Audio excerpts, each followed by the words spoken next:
다음 달부터 단계적 일상 회복에 들어가면 많은 확진자들이 집에서 치료를 받게 됩니다. 재택 환자가 급증할 경우 응급 상황 대처에 빈틈이 생길 수 있어 꼼꼼한 대응책이 마련돼야 할 것으로 보입니다. 정현우 기자입니다.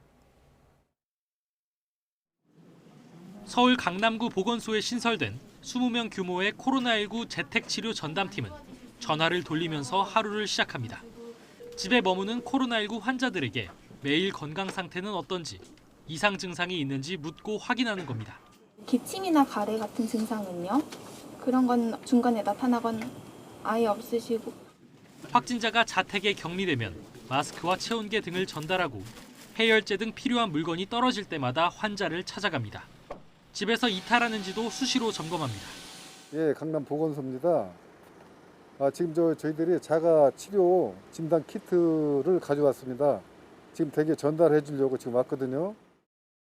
70살 미만 확진자 가운데 무증상이거나 경증인 경우 희망자에 한해 재택 치료를 받게 됩니다.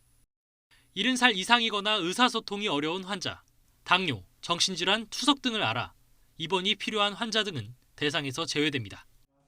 현재 전국에서 재택 치료를 받는 코로나19 확진자는 2,100여 명 정도. 다음 달 단계적 일상 회복이 시작되면 훨씬 더 늘어날 전망인데 당장 언제 생길지 알 수 없는 응급 상황 대응이 가장 큰 숙제입니다. 실제 지난 21일 자택에서 치료를 받던 60대 확진자가 병원 이송 과정에서 숨져 의료 공백 우려가 현실화했다는 지적도 나왔습니다. 질병관리과를 중심으로 해서 서울시와 중앙정부에 필요한 시설이라든지 필요한 인원이 발생할 때는 그때그때 우리가 충원이 될 수 있도록 협력해 나가겠다는 말씀.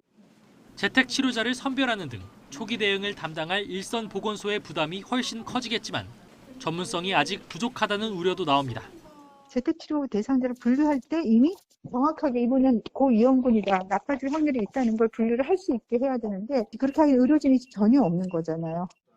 다음 주 단계적 일상 회복 전환을 앞두고 방역당국은 각 지자체에 재택치료에 필요한 대응 체계를 갖추도록 지시하고 일제 점검에 들어갔습니다.